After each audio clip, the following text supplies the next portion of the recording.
What's up, everybody? This is going up on Wednesday, which is normally the Q&A day. That a couple things I probably ought to clear up. Hey, look, I'm getting some kind of nasty comments on the one video where it says "Poor Tommy." Listen, now this is personal. Me and Tommy throw insults from his channel to my channel to his channel. It's just what we do. It ain't nothing serious. It ain't nothing personal. It ain't nothing.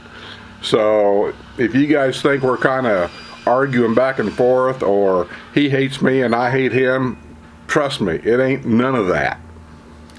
The video about the house that was for sale here on Quaker Court, I don't know really what to say other than the real estate guy left his phone number at the end of that video. And if you have any questions about the price, an offer, or anything else, call him. I don't have anything to do with that. I can't have anything to do with that.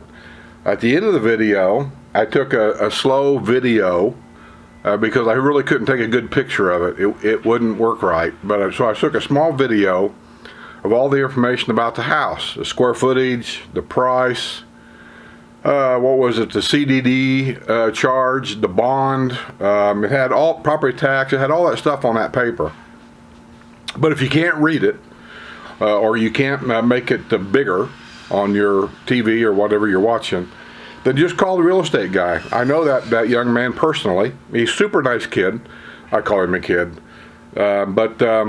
Yeah, just call him. He'll be glad to give you any information you want, tell you, send you. He might even send you a sheet. He sent me one on my email because I asked for it.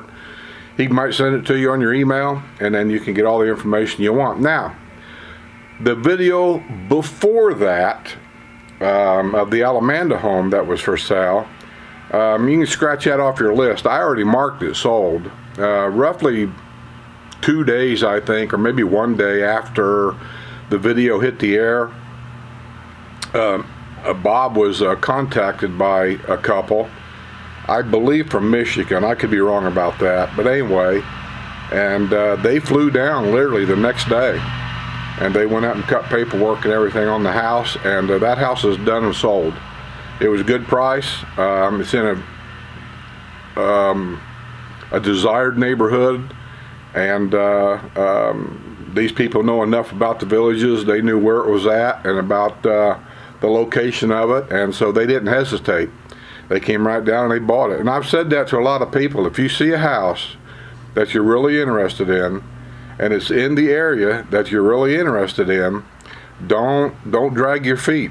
The homes down here are desirable, I guess I should say, or they're highly sought after because of so many people. The baby boomers are retiring, of which I'm one of them, that the fast as they build homes here, literally they get sold. And there's just really not much negotiation. Now on a brand new home, they all belong to the developer. I've had questions about that too, asking if those are negotiable. The answer is no.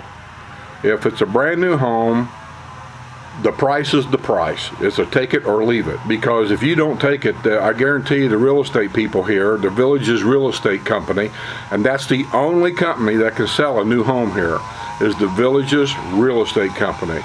You cannot call Fox, you cannot call any other real estate company and say you want to buy a brand new home. You have to talk to a Village's realtor to do that. Now, that being said, there's all kind of finagling that I've seen that goes on around here that's I don't think's right, but I have seen it. And I'm not going to talk about what they are, but you come down and you talk to enough people, I'm sure they'll kind of clue you in on some of the things you can and cannot do. So that being said, also people sometimes, and I've hit this before, they sometimes hear what they want to hear, but they're not listening. They're not hearing what's being told. And they hear a word here and a word there, and in their mind they've already made up their mind on something, And so they just assume that's what was said, and that is not what was said. And I'll use an example. I've had people say to me that I've met in person that's came down, they've called us up, said, hey, can you meet us over at, I don't know, Evans Prairie for a beer, and we'd like to ask you a couple of questions. I said, sure. So I grabbed Sue, and we go up to Evans Prairie, and we sit and talk. And then they tell us right off the get-go. You know, they say they talked to a village realtor when they were down here, and he was talking about this place being a gated community, and they wanted to know how that gate worked. I said, well, first of all, there's probably no village realtor that told you that this is a gated community. I know some of the village realtors, and they go through extensive training of information and how to present and things like that, because it's a liability issue. You know, the developer don't want to get involved in any kind of liability issues, and I understand that. So they're all trained about what to say and how to say it and things of this nature. This is a community with gates. That's what they're saying. Totally different concept. Gated community, community with gates. And so people get that mixed up in their head. Our roads in and out of the villages are all public roads. And they're maintained in most of it, not everywhere, but in most cases, it's maintained by the county in which you live. In my area, it's Sumter County. So Sumter County maintains all the roads. You cannot keep anybody out. No matter what anybody tells you, they cannot keep anybody out. So if family comes down from New Hampshire to visit, they roll up to a gate. There's two sides to most gates, and they're marked on the ground. They paint them. It says resident on one side, and it'll say visitor on the other. I would recommend going to the visitor side. It just makes things easier if you don't live here. Do you have to? No. You go to either side. There's a box right there by the gate, has a red button on it. You push the red button, the gate will open, you go through. The visitor side, the gate guard, I'll call him, he will open the gate for you, or if you have any questions like, how do I get to such and such street? You know you're in the right neighborhood, but you don't know where the street is. He has a box in there that gives you directions to every street in that area from that guard shack. And he'll just give you a piece of paper that tells you exactly how to get to wherever it is you're going. So that's what that's for.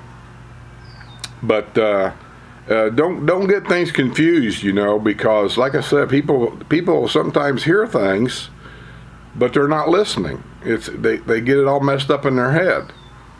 So now on pre-owned homes, let me answer this question real quick. Yes, those are negotiable because those are not owned by the developer. Those are owned by whoever owns the house. It could be me. So if I ask $400,000 for my house, and you come in here and you say, well, I'll give you $350.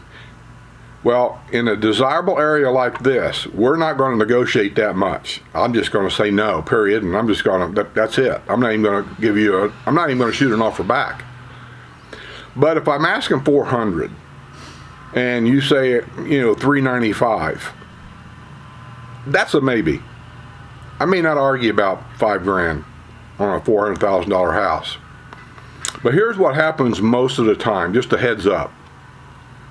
Most of the time, people will generally give them full price on a house. If the house is reasonably priced. Let me get that out of the head. A lot of people think their houses here are worth $1 million and they're not.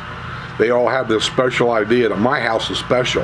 Well, in some ways, maybe it is, but it still doesn't make it worth $1 million. But anyway, if the house is priced reasonably, what you can do is say, I'll give you full price on the house if, for example, you leave the master bedroom furniture, because I need a place to sleep. So I'll give you full price if you leave the master bedroom furniture. That may happen. I'll give you full price if the golf cart stays with the house, depending on the golf cart. Keep in mind, if it's a $25,000 golf cart, and yes, they have them down here that cost that much. If it's a $25,000 golf cart, he's probably not going to do that. But if it's a good used golf cart that's worth, say, I don't know, $3,000 to $5,000, it might happen. But just keep in mind that the homes here are selling very, very fast, very, very quick. I don't care if it's new or pre-owned, they all sell pretty fast. And so the idea of negotiating, at 20% off the list price, if it's a reasonably priced home to start with, it's probably not going to happen. So you just have to be willing to know that. Like Bob's house, it sold, I want to say it was either that night or it was the very next day after my video of Bob's house came up. One of my followers, subscribers, listeners, whatever you want to call them, called him up that night and flew down the very next day and cut paperwork on that house. It was a done deal that fast. That's pretty typical down here on a reasonably priced home. They don't stay on the market for 3 weeks and 5 weeks and 8 weeks. It just doesn't happen here right now. The day may come it will, but as of right now, with all the baby boomers retiring, it ain't happening right now. So if you're interested in buying, just like I always said, and take this tongue in cheek, but if you come down looking at houses, bring your checkbook and be ready to write that check. Because if you're interested in that house today, you better jump on it, because tomorrow may never come. All right, I think that's enough. I'm going to try to keep my videos down. I think I mentioned that before. I'm trying to keep my videos down to about 8 minutes if I can. I checked my analytics here not too long ago, and I find that the average viewing time of my videos is 7.4 minutes. I'm not sure how many seconds 0.4 is. What would it be, 24 seconds? So 7.4 minutes is the average viewing time. So when I start doing over that, I lose viewers. They don't have the patience to watch anything really long. But when it comes to home tours, I can't keep them to 8 minutes. I hope you guys understand that. It's like this last one. I think it was a little over 23 minutes long with everything. I'm sure Bob's tour of his home was way over 8 minutes. I don't know what it was. But I have to do what I got to do to get everything in. And so it'll take longer than 8 minutes. So anyway, with that being said, let me get out of here. Hope you guys have a great day. For those of you that's asked, yes, I'm feeling better. I still get these coughs at night. I don't know what it is, but anyway, it's all good. Oh, I forget your name. I'm sorry, but you're from New York. I mailed your maps out today. Today being Monday. What is today's date? July 8th. Today's the July 8th, Monday. Your maps was mailed out this morning, so roughly 3 days you'll be getting your maps in the mail. And the other orders that I had was for the Inside the Bubble book. They were also mailed out today, so you ought to be getting them within the next couple 3 days. I put a little extra bonuses in your packages, and I think that's about it. Anybody else that's interested in maps, they're $20 for 2 of them. One of them is for Brownwood all the way up to Nancy Lopez, but all the way up to Spanish Springs, that whole area. And the other one is from Brownwood South down to the new area, Finney, Marsh Bend. Shows where all the villages are at, the names, the highways, the roads, shows all that stuff. And then Inside the Bubble book, I've got a few copies of those. You can go to www.insidethebubble.co/skip and receive a $10 discount there also.